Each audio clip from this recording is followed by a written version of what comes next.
corda era uma coisa muito importante para ele. Era algo que fazia sentido, para qual ele dava valor. Mas para os alunos, não. Veja só, temos que pensar nisso.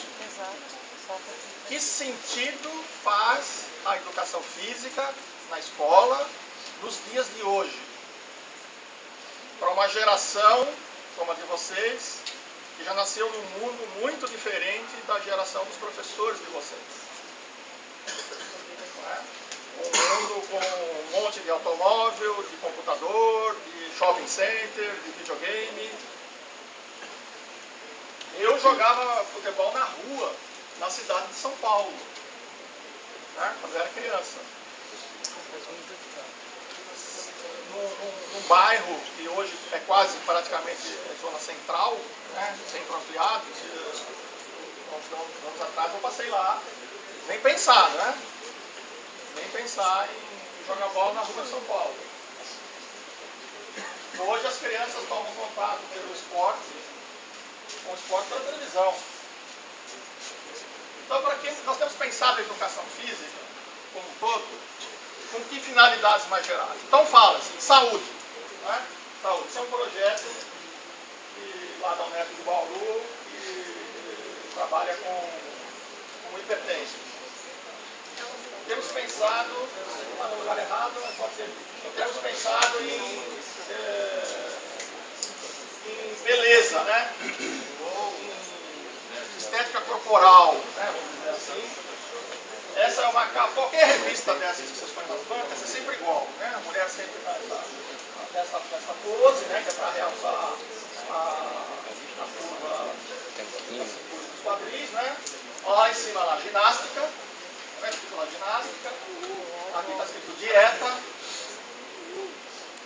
e aqui não dá para ver bem, mas é cirurgia plástica.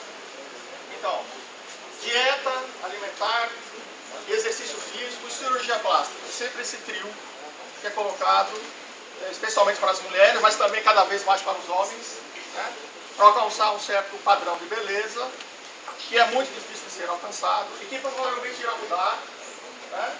Esse padrão de magreza, das mulheres provavelmente irá mudar por conta do enorme aumento da obesidade da população brasileira.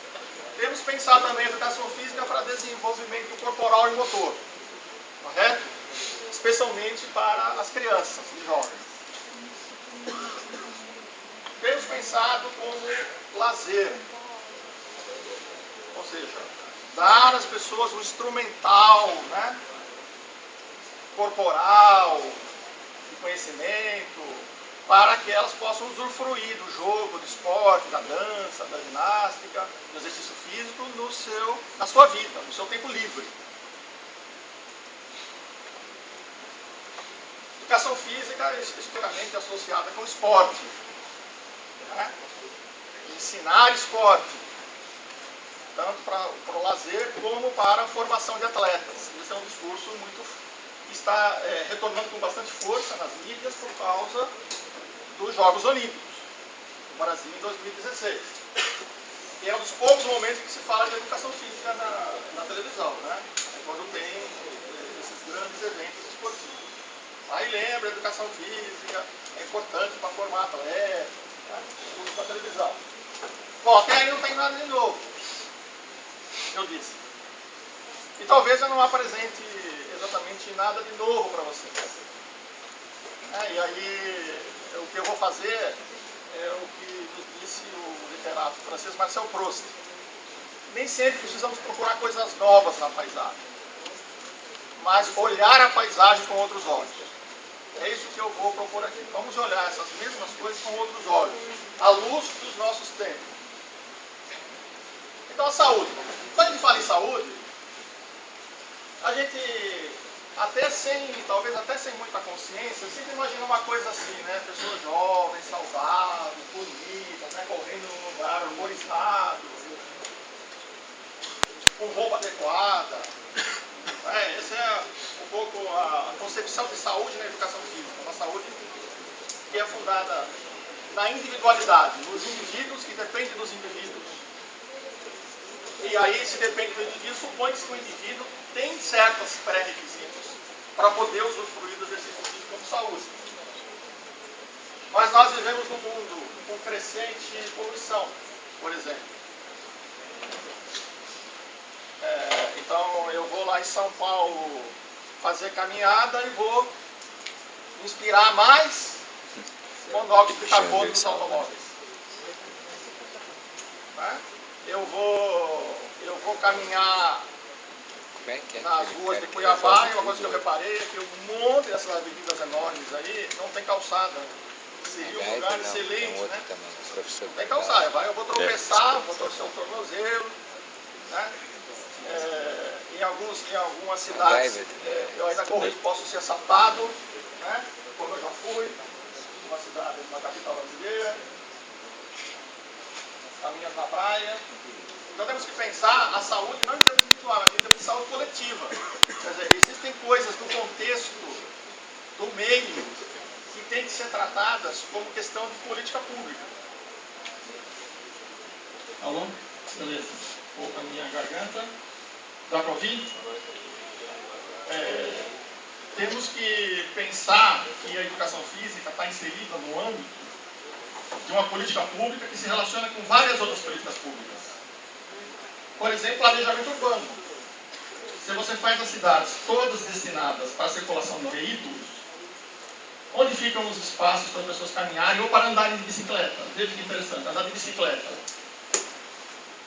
atende aos interesses de diversas políticas públicas, de transporte, de meio ambiente, que reduz poluição, reduz automóvel, e até de educação física e esporte, as pessoas vão fazer exercício físico. Está entendendo, né? O que eu quero dizer? Podemos desenrolar.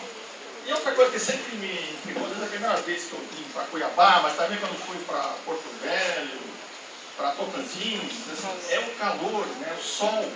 Então eu fico pensando, como é que é dar aula de educação física numa escola com quadro descoberto em Cuiabá, no verão, ao meio-dia?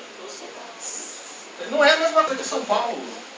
Ou como é dar aula de educação física lá em Ijuí, lá em Rio Grande, na fronteira lá do Rio Grande, lá no extremo sul do país, no inverno às 7 horas da manhã. Né? Nós temos que pensar nessas coisas. Né? A educação física tem que estar dialogando com o contexto que inclui diversas variáveis, as pessoas, o meio ambiente, a temperatura, as estruturas. Se pensamos a saúde, o exercício físico como saúde, como beleza, há também os descaminhos, né? Aí há uma patologia identificada pelos psicólogos, né? Tanto a vigorexia, que seria o vício do exercício, já que o exercício libera noradrenalina, endorfina, que dá uma sensação de bem-estar, né? Pessoas viciadas no exercício, como a imposição, né, o massacre de determinados padrões de beleza leva a bulimia, anorexia, né? Coisas que na verdade sempre existiram na história da humanidade, mas agora qual é a diferença? Elas estão na mídia. Estão tornando públicas, divulgadas. Temos que pensar seriamente no futuro da nossa profissão de educação física. Aqui um exemplo de uma pesquisa no campo das ciências biológicas com RNA, lembra do RNA, DNA, ácido-ribonucleico, ácido desoxirribonucleico, que tem a ver com genes e tal. Então estou descobrindo meios de manipular as variáveis, por exemplo, para evitar o aumento do colesterol. Certo? Então, a medicina, a biotecnologia, aliada à informática e à medicina, tem produzido avanços enormes no campo da medicina. Então, talvez daqui 10 anos, 20 anos, em vez de a gente ir na academia malhar, toma uma pílulazinha e não engorda. E aí? Como é que ficam as academias? Do jeito que elas estão? Temos que pensar nisso, né? Temos que pensar para frente. Veja o caso dos dentistas. Eu ainda sou da geração, como dizem os dentistas, né, da geração perdida. Quando eu era criança não existia fio dental. Né? A escova de dentes, eu usava escova de dentes até gastar, né? Não trocar a escova de dentes, né? Você pensa, a minha geração perdeu o dente de monte. O que o dentista fazia? aquelas como chamar, brocas enormes, assim, ia lá e tratava cárie. Certo? Hoje, a incidência de cárie no primeiro mundo é quase zero. No Brasil, na classe média alta, é muito baixa. Então acabou a profissão de dentista. A universidade que fechou o curso de odontologia. Porque não vão fazer outras coisas. Certo? Prevenção, estética. Certo? Então, se pensar nisso. Né? É uma ilusão a gente achar que a maioria das pessoas vai preferir ir na academia malhar a tomar a pílulazinha. Porque do jeito que as academias estão organizadas, elas não estão privilegiando o prazer, a sociabilização, né?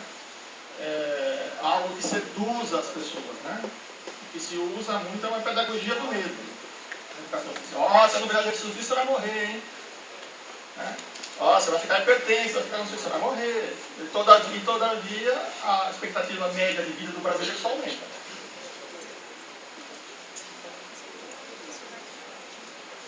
Por isso eu pergunto, né? Será que ter conhecimento sobre o exercício físico, sobre o movimento, sobre o jogo, sobre o esporte, basta? Né? Vamos pegar continuar esse raciocínio que eu estava. Nós sabe-se muito hoje na educação física sobre a relação entre exercício físico, metabolismo, exercício físico e determinadas doenças. Né? Nós sabemos muito bem como modelar, como promover hipertrofia muscular, como modelar um corpo, como fazer emagrecimento controlado. A educação física avançou muito. Há muita pesquisa, há muita produção de conhecimento sobre isso. Né? Sabe-se muito. Todavia, as pessoas estão cada vez mais obesas. Não é? No Brasil, isso é um fenômeno impressionante, muito rápido por causa do relativo enriquecimento da população. À medida que as pessoas têm mais dinheiro, elas passam a comer mais. Né? Só que comer mal. Você não tem uma política pública que favoreça a prática, né, de atividades físicas, de esportes, etc. Os Estados Unidos são campeões mundiais de produção científica.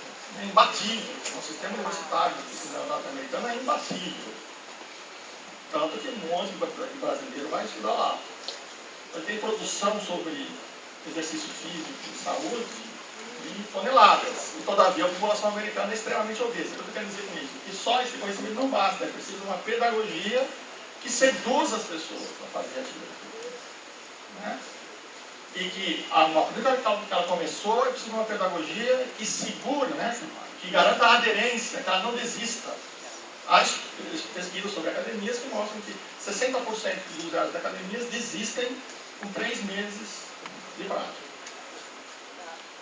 Quem descobrir como segurar esse cara lá na academia, né, o dono da academia conseguir segurar esses 60% vai ficar rico. Mas para isso não basta conhecimento de fisiologia. Outra coisa que se sabe também por inúmeros estudos epidemiológicos, a esporte não é sinônimo de saúde. Né? Pelo contrário, atletas têm muitos problemas de articulação, de joelho, de ombro, porque o corpo humano não foi feito para resistir a essa carga imensa, não foi feito para isso. Né? Atleta tem muita infecção, inflamação. No campo do esporte, no tema do gênero, né? Conhece bem isso, né? O Pedro deve ter falado isso, com certeza. Gênero, sexualidade, né? Gênero e sexo, enfim, masculino e feminino. Temos que pensar o seguinte: o homem é mais forte em termos de força física em média, ou é mais resistente, mas em média. Isso significa que você tem mulheres muito fortes, mulheres muito velozes, né? Mulheres com muitas habilidades para jogar basquete ou vôlei, que são superiores à média. Talvez tenhamos que pensar que, além de não existir mais sentido em diferenciar esporte de homem e esporte de mulher, né? Esporte só para homens, esporte só para mulheres, não sei se sobrou algum, parece que o nado sincronizado é só feminino. Né? Ginástica rítmica, também. mas no Japão já tem. Japão No Japão tem há muitos anos. Tem, Japão tem. No Japão já tem há muitos anos, eu lembro, na década de 70 muitos falaram. Mas é só lá, naquela região, e não é olímpico, né? Não é olímpico, não é olímpico. Tá? Mas são poucos, a tendência é isso desaparecer. Eu diria mais ainda, eu diria que talvez daqui a algumas décadas nós vamos ter esportes mistos, vamos dizer assim. Né? Na medida em que você tem, que estão falando só de média, você tem mulheres acima da média que são tão habilidosas, tão fortes, tão velozes quanto os homens. Por que não se pode ter, por exemplo, basquetebol misto?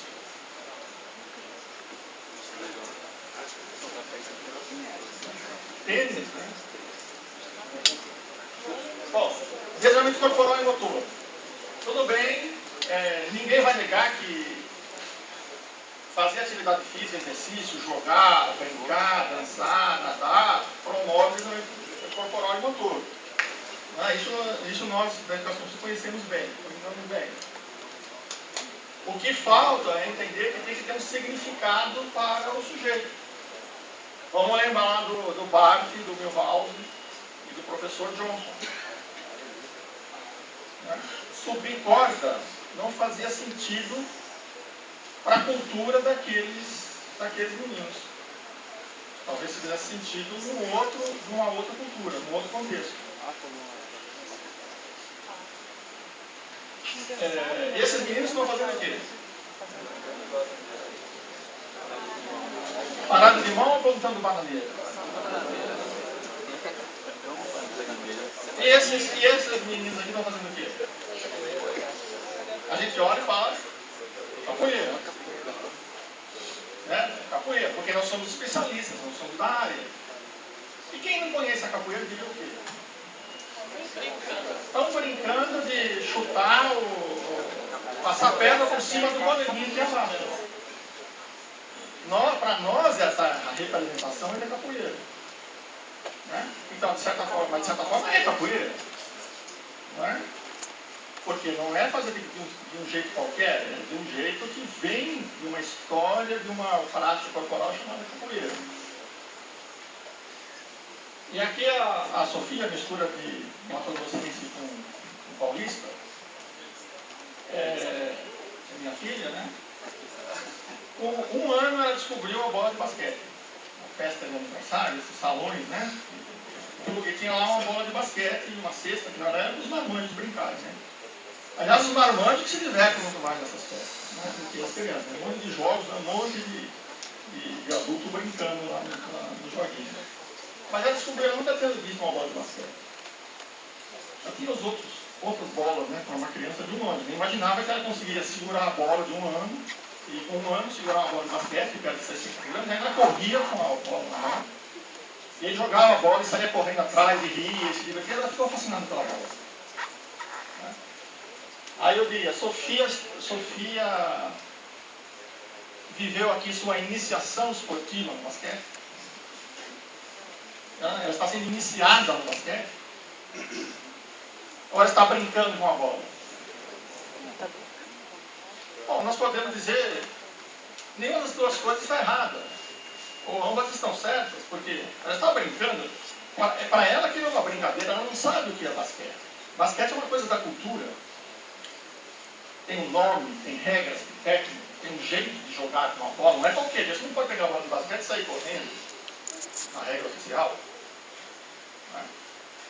Agora, de certa forma, ela está sendo iniciada no basquete porque ela tomou contato com esse objeto cultural chamado bola de basquete. Não é uma bola qualquer, é uma bola que tem um certo peso, tem certa característica de rolar e pular. Bom, aí eu que joguei basquete, né, fiquei todo orgulhoso, né? Olha aí, ó, vai ser basqueteira, gostou da bola de basquete. O que eu fiz no dia seguinte? Comprei uma bola de basquete. Né? Comprei uma bola de basquete. E nessa época eu morava numa casa muito grande, com um gramado grande, uma pista grande. E tem uma menina que cuidava dela, até hoje, cuida dela de manhã, que gosta muito de futebol. E ainda por cima é corintiano. Eu sou Eu sou descendente italiano, né? Meu pai tinha a cadeira cativa do Parque Antártica, eu assisti jogos do Parque Antártica, né? Tempo do Dudu, Ademir da Guia, César, com Leivinho, né? Eu vi esse pessoal jogar, né? Lá no Parque Antártica, né? Meu pai me levava. Ó, o que aconteceu depois de uma semana com a bola de basquete? Chutando. Ela estava chutando a bola. Ela chutava a bola e gritava gol, gol, gol. Por quê? Porque a Vanessa, que cuida dela, ensinou. Então, a bola, um objeto redondo que pula, que rola, é um objeto da natureza. Poderia ser um coco. Certo? Agora, chutar a bola e gritar gol, ou bater a bola e arremessar, uma coisa chamada basquete, é da cultura.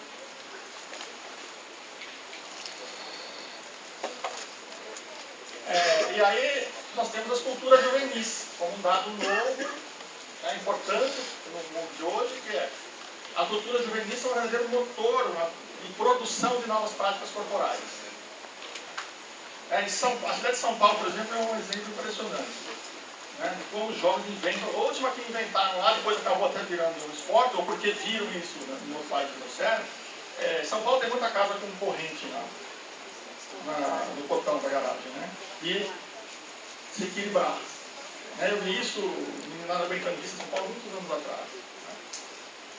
Você vê de tudo. Se você for ali, algumas estações do metrô, onde se reúne grupos de jovens, você vê coisas inusitadas, tipo jogo de botão, peão, né? Umas coisas que já com uma tecnologia incorporada, né? Com materiais mais avançados. Aqui, alguém reconhece? Le parkour, freestyle, né? Futebol freestyle e le parkour, que são práticas que subverteram um pouco aqueles conteúdos tradicionais da educação física, jogo, esporte, dança, luta e ginástica. Por quê? Porque são coisas que misturam um pouco as coisas, muito difícil de caracterizá-los. O futebol freestyle, como também tem o basquete de rua, né? O basquete one, e que o mais importante é você mostrar a habilidade motora. É mais importante do que fazer gol ou fazer cesta. Né? É uma exibição de habilidades. Que subverte, então, a concepção tradicional do esporte, que é obter a vitória.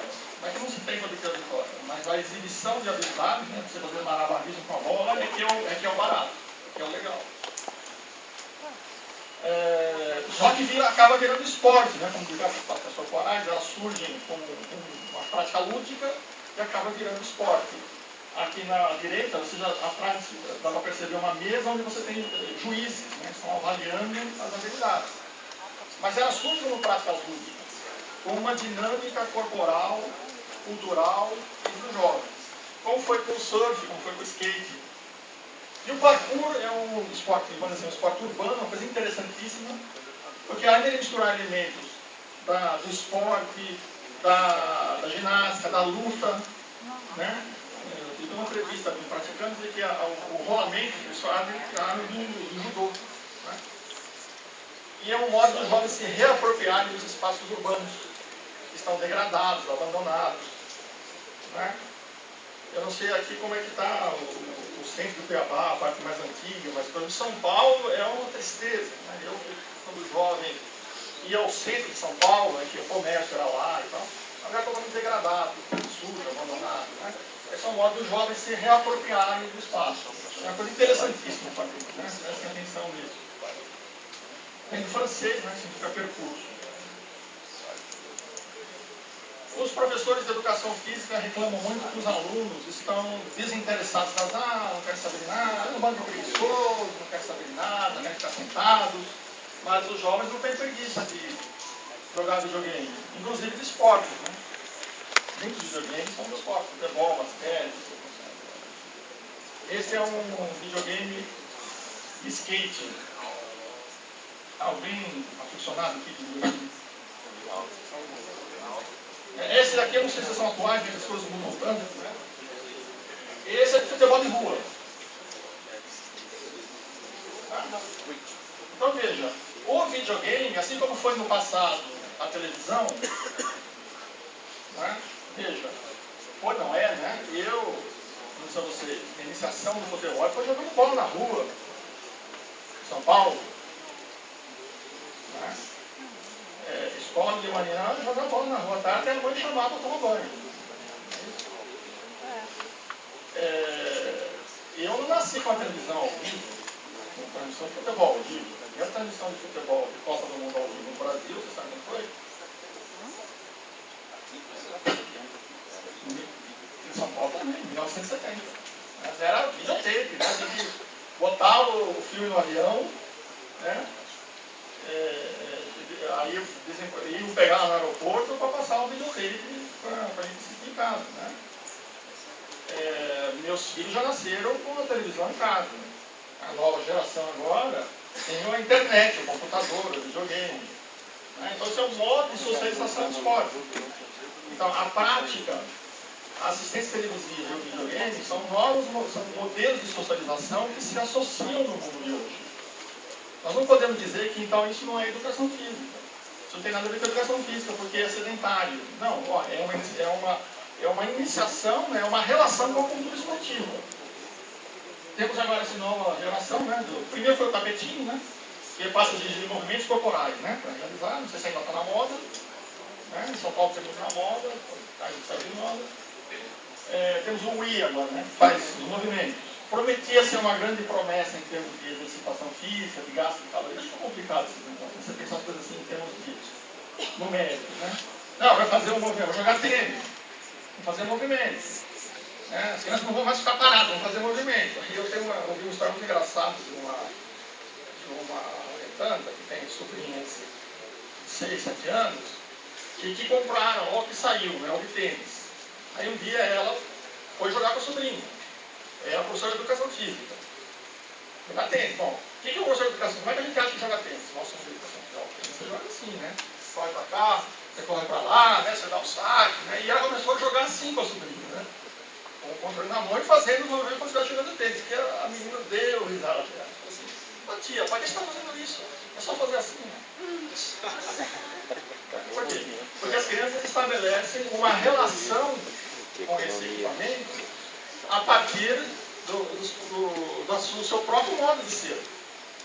Ela não está pensando no exercício físico, não está jogando isso. Você está pensando no jogo, em resolver os desafios do jogo. Como é que junta videogame com educação física? Eu orientei uma dissertação de mestrado em que, na época, o Harry Potter estava na moda, né? Foi o primeiro, acho, né? O primeiro livro, estava no auge. E surgiu também o videogame do quadribol. Quem é o aficionado do Harry Potter? Não, o quadribol, jogo com as vassouras, né? Vassouras voadoras, tem que fazer os 4 alvos, né? 4 alvos, o pomo de ouro, né? E as crianças eram alucinadas com isso.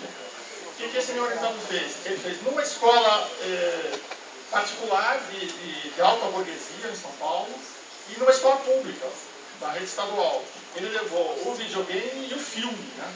O filme, tinha saído o filme.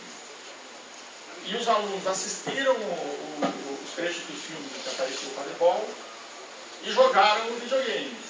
Foi muito interessante, e isso foi filmado, né? Muito interessante ver os alunos da escola pública que nunca tinham jogado o videogame. Né? E ele fez todo um cenário, né? Ele dividiu as equipes em Sonserina e Grifinória, né? Com um chapéu, né? Assim, um chapéu, né? Ele fez toda uma encenação assim, para entrar no clima, e as crianças assim, ficaram enlouquecidas, né? Não tinha problema nenhum de ficar esperando a vez de jogar videogame. Elas até jogavam com um colega, que estava sem o ponto não, elas ficavam, né? Como diz o Merleau-Ponty, né? O corpo expande seus efeitos, né? O corpo do outro me afeta. Né? É interessantíssimo assistir, mas a gente não tem tempo de ver. Depois o que ele fez? Isso nas duas escolas, né? Na particular e na pública. Ele montou junto com os alunos um jogo de quadribol para ser feito na quadra. Bom, como a gente faz esse jogo agora na quadra? Né? Como é que vai ser o material, as regras, as equipes? Né? Montaram esse, né? Foram criando esse jogo na sala de aula e depois foram fazer na quadra. Foi um sucesso. Eu não vi nenhuma criança sem vontade de participar, né? Com preguiça. Pelo contrário. Por quê? Porque isso fez sentido para elas. Lembra lá do Bart e do Milhouse. Subir a corda não fazia sentido. E quando a gente assiste o vídeo, chama Alan, o meu orientado, quando a gente assiste um vídeo do jogo em si, se eu mostrar aqui para vocês só o jogo, sem contar a história, aqui, vocês vão dizer assim, isso é um jogo pré-desportivo para o handball. Né? Porque tem bater bola, passar, arremessar, acertar no alvo. Mas isso é a leitura do professor de educação física. Para as crianças, elas eram o Harry Potter, elas estavam dentro do filme. Elas construíram uma significação daquele jogo na relação que elas têm com as mídias, com o videogame e com o cinema. Essa é a mudança talvez mais importante no mundo de hoje. Nós pensávamos a educação física no mundo em cadeia, em hierarquia, em ordem. Primeiro degrau, segundo degrau, terceiro degrau. Né? Primeiro habilidades motoras básicas, depois não sei o quê, depois iniciação, pré-esportivo, depois esporte propriamente dito, pré-requisito, matemática, uma coisa. Mas hoje nós vivemos num mundo em rede. Né? Sofia já assiste futebol pela televisão. Né? Já brinca de chutar bola e gritar gol. Né? Já é quase corintiano, né? Ou seja, é como a internet, né? É como navegar na internet. Você pode partir de um ponto e ir para qualquer outro ponto. Ou seja, cada um vai construindo a sua rede de relações. Né? O que eu chamo de uma perspectiva semiótica. Né? Quinta-feira, se a gente conseguir fazer a questão dessa pós, aí a gente vai aprofundar isso. A partir daquele ponto vermelho, né, você quer chegar naquele... a partir daquele ponto vermelho, você quer chegar... você quer chegar naquele ponto vermelho, que seria um objetivo de ensino, por exemplo, aprender a capoeira. Mas o ponto de partida pode ser vários, os caminhos que ele leva podem ser variados. Por isso que não tem problema uma criança de 6 anos, 7 anos, vivenciar uma brincadeira que nós chamamos de capoeira. Né? Ou a Sofia brincar com a bola de basquete. Mas não tem nada a ver com aquela antiga concepção de iniciação esportiva. A iniciação esportiva está no modelo hierárquico. Lembra disso aqui? Não, isso aqui, né? O modelo do Galo. Né? Primeiro é esse, depois os rudimentares, depois os organizados, depois o esporte. E eles lá com 12 anos. Quer dizer, esse modelo não funciona mais no mundo de hoje. Isso é totalmente ultrapassado. Né? É uma coisa importante, tem que ser estudada, ajuda a entender. Né? Não quer dizer, isso eu não estou dizendo, não quer dizer que as crianças primeiro fazem gol de bicicleta, depois aprendem a andar. Não é isso que eu estou querendo dizer. Né? Se você pensar em educação física didaticamente, esse modelo já não dá mais conta. Porque as crianças têm contato com muitas coisas, muitas informações. Você tem que pensar na construção de redes de significação. Que é como funciona a internet, né? Você vai navegando para onde você quiser e vai construindo o seu próprio conhecimento. Ou melhor, você vai acessando informações, né? Você precisa do professor. O professor vai ajudar a construir o conhecimento. Agora, falei de lazer, de educação e de esporte. Né? O que é que tem de novo nisso? Bom, o esporte virou um espetáculo imagético, imagens. Primeiro televisão, agora também na internet. O esporte hoje é feito para ser consumido como imagens, não como exercício físico. Quantos goiabanos irão assistir os jogos da Copa do Mundo aqui no Pantanal? Arena Pantanal, né? Quantos irão assistir? Quantos por cento? 0,0. Porque é um espetáculo feito. Não é feito para os turistas que irão visitar aqui, depois vão visitar o Pantanal e tal. Também não é isso. Ele foi feito para a televisão. Jogos Olímpicos é um evento feito para a televisão.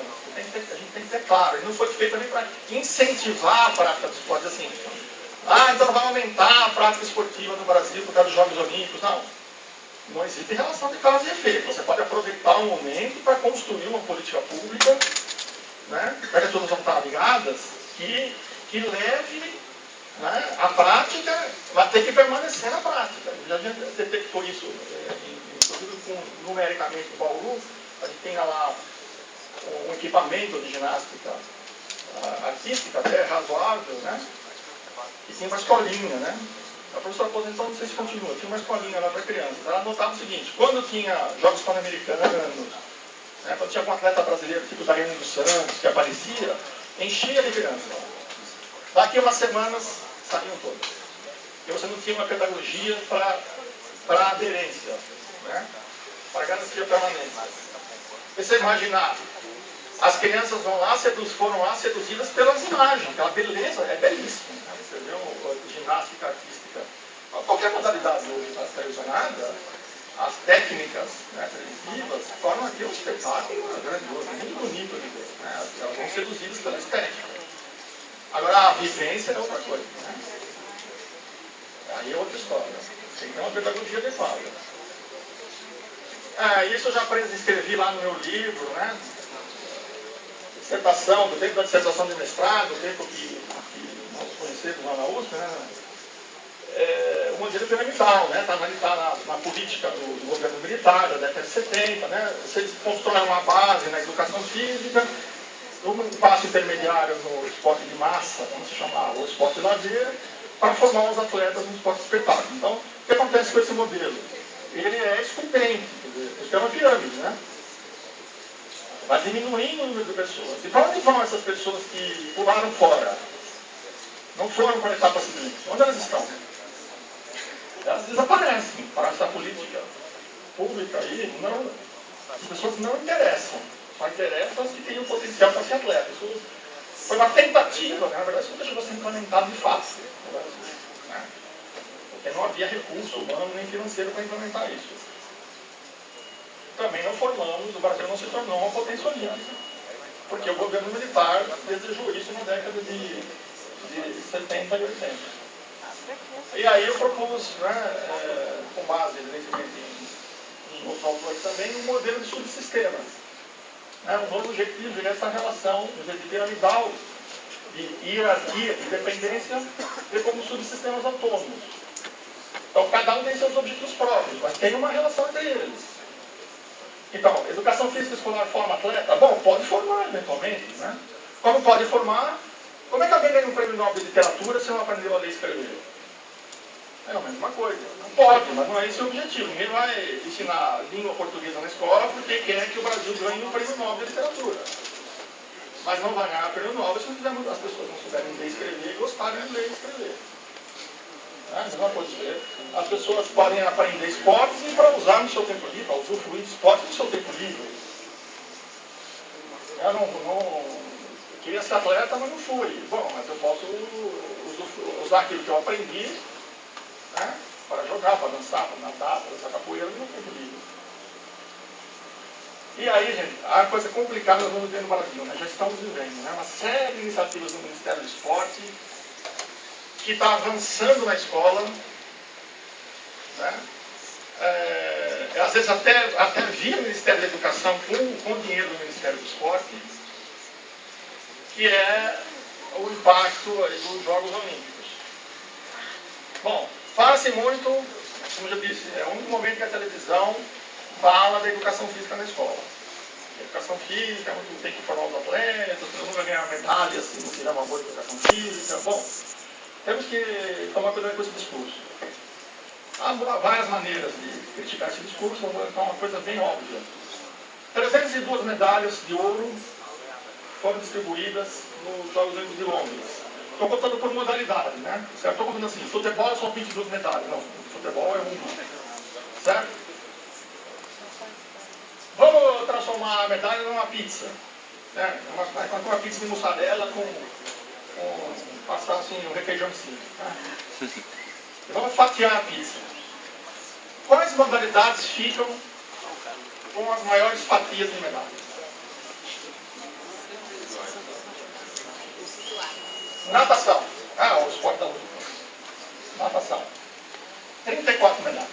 É mais comum que magrinho aqui, esse grande aqui, o verde, atletismo, 48 medalhas.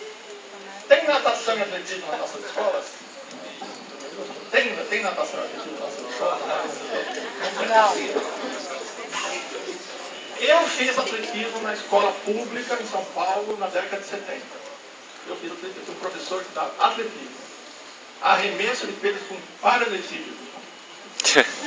Salto em distância no colchão. Corrida na rua. Eu fiz atletismo na década de 70. Parece que estamos evoluindo. E esse magrinho aqui? Cor de rosa magrinho. Futebol. Futebol. Porque é futebol de campo. Não tem futebol de salão também, não joga bonito. Uma masculina, uma medalha para o masculino, uma medalha para o feminino. É assim que a mídia conta, faz o quadro de medalhas. O quadro de medalhas é uma vantagem das mídias, né? Não é do Comitê Olímpico, né? Não é oficial. Esse outro azul magrinho aqui, né? Está fazendo regime. Ó, pegar quem está fazendo regime. Basquete, vôlei e handebol. Né? Que é o que tem nas nossas escolas. Mas em São Paulo precisa ver isso aí. Até o handebol, nem handebol está tendo mais. Você vai avisar aqui. 8 medalhas. 8 em 302. Quanto por cento isso? Faltou uma. Lutas. E tem outras que podem por aí. Tiro ao alvo, iatismo, um monte de medalha. Então, eu tenho dito assim, bom, nós temos que dizer para os políticos. Vamos dizer assim, vamos formar atletas na escola, dizer assim, olha, legal, então faz assim, então você constrói uma pista de atletismo, piscina, ginástica artística dá um monte de medalha, ginásio, tá? Todo o material necessário para praticar e curso de capacitação para os professores. Aí eu sou a favor. Não seria louco ele dizer que não quero. Por quê? Porque numa pista de atletismo e num ginásio de esporte, você pode fazer muitas outras coisas que não são só atletismo, ginástica olímpica. Pensem num ginásio de ginástica com trave de equilíbrio, com barras, com tabaco. Quantas coisas você pode fazer lá com uma criança de 3 anos até um adulto, que não é programa de ginástica. Agora, esse discurso de que vamos fazer programa segundo tempo, agora é novo, agora é... Como? Fica mais e mais educação. Não, mas tem um outro que começou com atletismo, que faz prova, é uma espécie de um grande peneirão de atletismo. Esporte na escola, acho que chama. É um novo agora, é um pouco tempo. É um peneirão, né? Qualquer professor fazer, na verdade, um teste de velocidade de corrida com os alunos, mas depois encaminhar para um outro lugar e não saber o que é. Não, é um novo. É mais um mencionista aí. Alguém acordou de manhã cedo com uma boa ideia e levou lá para o ministro e ele provavelmente alguém está ganhando dinheiro com isso. Mas não funciona. As coisas não funcionam. Bom, então aí, vamos lá, vamos caminhar para o final. Eu perdi totalmente a noção do tempo. 50 minutos. Aqui, Aqui, ó. Tarcísio. Estou gravando 43 minutos, tem mais ou menos 50 minutos. O que é educação física? Né? Considerando isso tudo que eu disse, né, eu tenho feito um esforço de tentar pensar, como eu disse, o que é a nossa área como um todo. Tem gente que não gosta muito disso, né? Acho que não leva a nada. Mas há muitos anos que eu trabalho com isso, eu acho que tem tido avanços. Então, ó, eu defino assim. É uma área de conhecimento, né, mas também de intervenção, que eu chamo de profissional pedagógica. Depois eu explico por que profissional traz pedagógica. No âmbito da cultura corporal de movimento, ou cultura corporal, ou cultura de movimento, não são sinônimos exatamente, mas não é o caso de ficar falando disso agora. Que tem por objetivo, mediante referenciais científicos, filosóficos e estéticos, também não vai explicar porque eu coloquei esse trio, tá? A melhoria qualitativa das manifestações daquela cultura. O jogo, o esporte, a ginástica, o exercício físico, etc. Por que eu coloquei etc ali? Porque surgem coisas novas. Onde é que eles falam de parkour aí? Né? Não dá muito para pôr o parkour aí. Né? Então, a melhoria qualitativa para a formação do cidadão, que possa usufruir dessas manifestações. possa compartilhar com os outros, possa produzir, possa reproduzir e transformar essas manifestações. São os referenciais científicos, filosóficos e estéticos que nos diferenciam do leigo. Por isso que tem que ter, por isso que estão aqui na universidade. Né? Porque grande parte da cultura esportiva, por exemplo, é parte da cultura popular. Né? Qual brasileiro aqui que não se sente capaz de escalar o time da seleção brasileira melhor do que o Filipão? Né? Não, imagina, que for o outro. Faz parte da cultura. Muito da cultura corporal faz parte da cultura popular. Né? O que vai nos diferenciar é que nós teríamos, então, um referencial científico, filosófico e estético. É isso que nos diferencia. Não é o diploma em si, nem a carteirinha do creche. São formalidades legais. Agora, eu tenho recentemente mudado um pouco a pergunta. Essa pergunta, o que é a educação física, é uma pergunta da década de 80 que estagnou em determinado momento. Eu tenho perguntado o que é que nós fazemos enquanto profissionais da educação física. O que é que o departamento a gente faz? Né? E num artigo que eu publiquei recentemente na revista da USP com dois colegas lá da USP, né, escrevemos mais ou menos assim. A gente investiga, indaga, questiona, problematiza, conceitua, relaciona, implementa programas de atividades com finalidades de saúde, educação escolar e lazer. Fazemos valorações, né, atribuímos valorações. O que é valoração? O professor Johnson atribuía um grande valor a subir a corda. Os alunos não. Né? Os alunos lá do meu orientando, Alain, atribuíram um grande valor ao jogo do quadribol. A partir do que? A gente faz isso tudo, investiga, indaga, questiona. A partir de sentidos culturais, né? Sentidos que circulam na nossa cultura, e de potencialidade de estimulação do organismo humano. Que estão presentes no jogo, no esporte, na dança, na luta, no exercício físico, etc. Tá? Então presta atenção, ó. Sentidos culturais e potencialidades de estimulação do organismo humano. Então, ao mesmo tempo em que a Sofia constrói um sentido cultural para a bola de basquete e futebol, ela está vindo uma estimulação do seu organismo e ela melhora sua coordenação, sua habilidade, sua força. Agora isso se dá, esse nosso fazer, se dá na relação com alguém concreto. Não é alguém abstrato, não é a criança que está no livro, não é a adolescente que está no livro. Né? São pessoas concretas, reais, que são diferentes. Que ao mesmo tempo tem coisas que todo mundo aqui é igual, somos todos seres humanos, mas somos todos diferentes, porque cada um temos a nossa singularidade.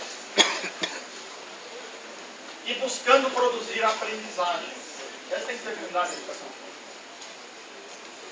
É preciso que as pessoas aprendam alguma coisa com a gente. Mas aí é preciso entender o que é aprendizagem, né? O que é aprendizagem?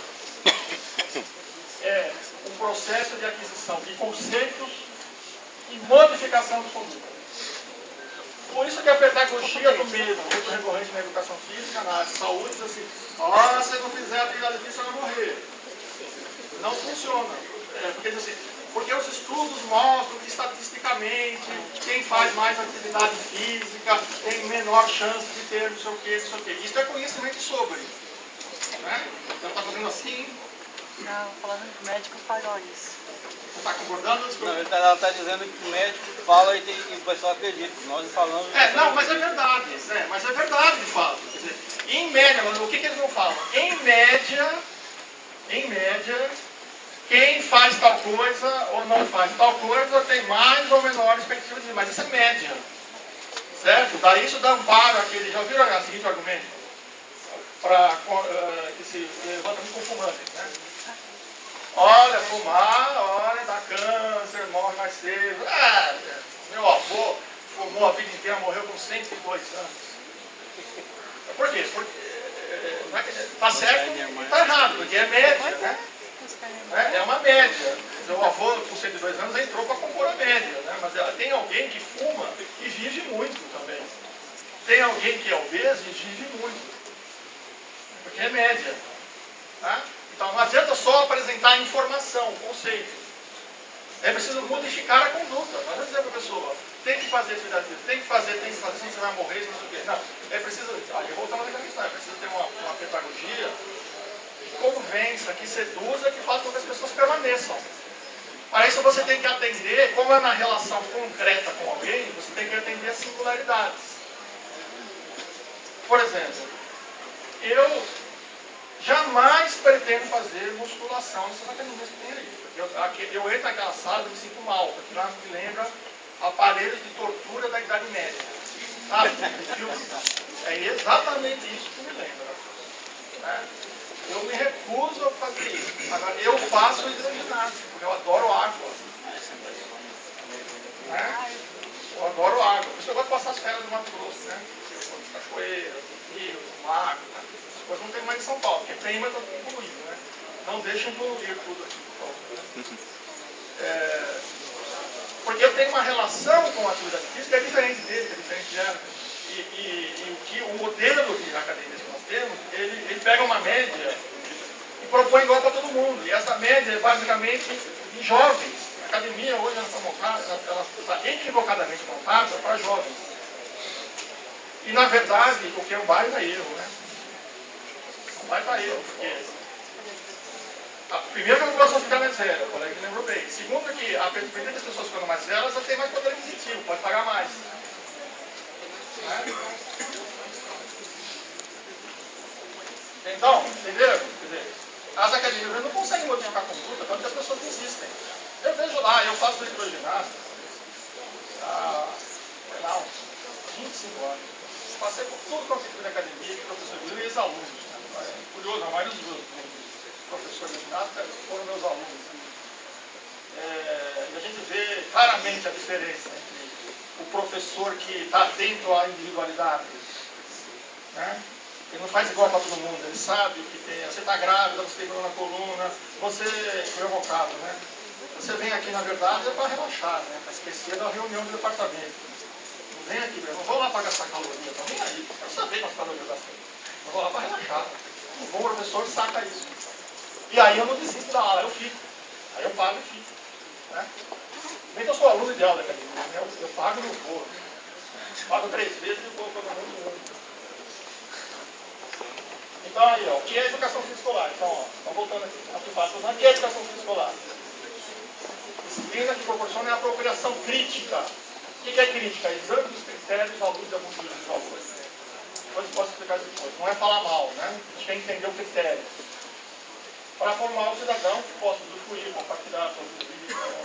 A escola, sim, vai ter que fazer análise crítica. Tá? Não na academia, não no curso. Né? Ninguém vai na academia para ter aula de fisiologia. Né?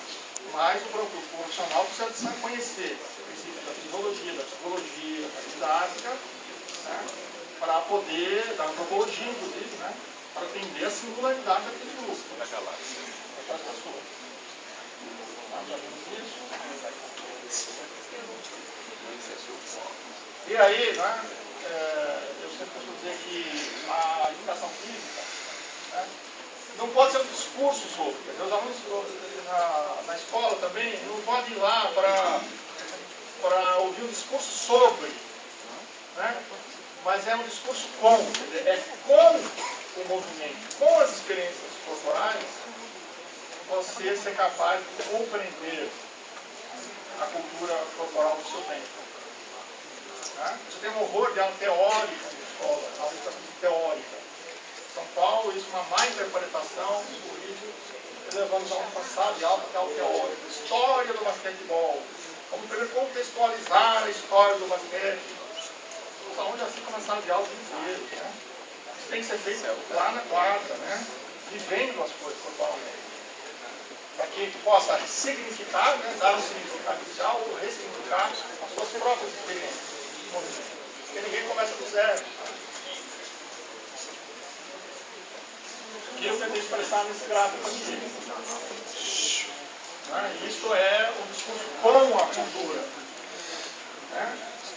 Uma imbricação do sentido, do sentimento e do sentido, da compreensão no sentido cognitivo e da relação no sentido social. Não dá para dizer assim, hoje eu vou ter uma aula de sentir, hoje eu vou ter uma aula de compreender e amanhã uma aula de relacionar-se. Isso não existe, né? Isso é tudo junto. É melhor dizer assim, hoje vamos ter a aula de conteúdos atitudinais, amanhã vamos ter a aula de conteúdos conceituais, depois de amanhã de conteúdos procedimentais. Isso é bobagem, não é? Essas dimensões estão imbricadas o tempo todo. É só um modo de você chamar a atenção que existem diversas dimensões. Como que isso tem sido... Nós vivemos uma fase interessante na educação brasileira. Apesar de você ver muitas reclamações, muitas avaliações pessimistas quanto à possibilidade de implementar essas novas concepções da educação física em larga escala, porque eu viajo muito para o Brasil fora, a gente vê professores maravilhosos pelo Brasil fora. Professores assim, que tudo que a gente um monte de gente tenta teorizar há anos, o cara já faz lá na prática, né, sem até ter consciência do que está fazendo. Né? Então tem professores maravilhosos pelo Brasil inteiro, como tem aqui. Como tem aqui em Cuiabá e no Mato Grosso. Agora, implementar isso em larga escala, este é o desafio. Veja, o Estado de São Paulo, quantos professores de educação física existem na rede estadual, municipal, do Mato Grosso e Cuiabá, alguém sabe? O Estado, por exemplo. Você trabalha com o Estado, né? 6 mil professores na rede estadual. É bastante, hein? 6 mil, mas então vocês têm desde o primeiro ano. Bastante. Será que é isso tudo? São Paulo tem 15 mil professores de educação física, quase 300 mil professores de todas as disciplinas, 6 mil escolas e 5 milhões de alunos. Isso só a rede estadual, tá? Estadual, fora as municipais e as particulares. Então a rede estadual de São Paulo é a maior rede do mundo, no sentido de ser uma rede de escola subordinada ao mesmo poder central. É a maior do mundo. Né? Ora, como que você implementa uma nova prática com 15 mil professores em 5 mil escolas? Né? Eu nunca tinha me deparado com esses números. Levando em conta a diversidade, né? E a diversidade. Porque tem toda uma preocupação com a diversidade agora, né? Isso há 30 anos atrás, com um método único, era uma coisa, né? Hoje é completamente diferente. Agora, por outro lado, o Estado não pode se eximir de propor uma diretriz. Certo? O Estado não pode dizer assim, não, é público, então cada um faz como quer. Não, o Estado tem que governar, né? O que é governar? Dar um governo. Né? Não tem como. Isso no mundo inteiro é assim. Né? Então, no Brasil, nós vemos essa fase desde o começo do século XXI. Inúmeros estados e municípios vêm implementando referenciais curriculares, o parâmetro curricular nacional, né, do Governo Federal da década de 90, 98, 97, 98, depois de 99, 2000, a ensino médio, já é parte da história. Né? É um documento para ser estudado como história. Né? Documento já fora do nosso PPO. Agora, ele deu a base, né, junto com a RDB, para que os estados e municípios, então, exercendo a sua autonomia, propusessem currículos. E isso está acontecendo no Brasil inteiro. Minas Gerais está nos primeiros, que tem um currículo assim, mais ambicioso, mais amplo. Aqui todos os exemplos, coisas interessantes do Paraná, no ensino médio, e do Rio Grande do Sul. Muito interessante do Rio Grande do Sul. O Fernando Gonçalves esteve em Bauru, no evento mês passado, apresentando do Rio Grande do Sul. Mas eu participei da elaboração da proposta curricular de São Paulo. E a gente tentou, então, não dá para falar disso, evidentemente. Tem um caderno, tem a proposta geral, tem um caderno de apoio didático do professor e depois fizeram um caderno para o aluno também. E aí ficou o problema. O caderno do aluno foi uma coisa mal pensada, na minha opinião. Mas como nós tentamos articular, como é que nós enxergamos essa nova paisagem? Voltando uma coisa na minha palestra. A nova paisagem, né? Ou melhor, a mesma paisagem com novos olhares. Qual é o novo olhar que nós temos para o que é da tradição da educação física? são os conteúdos. Os outros podem virar divulgados em minuto. Nós propusemos, então, além daquele eixo dos conteúdos, um eixo temático.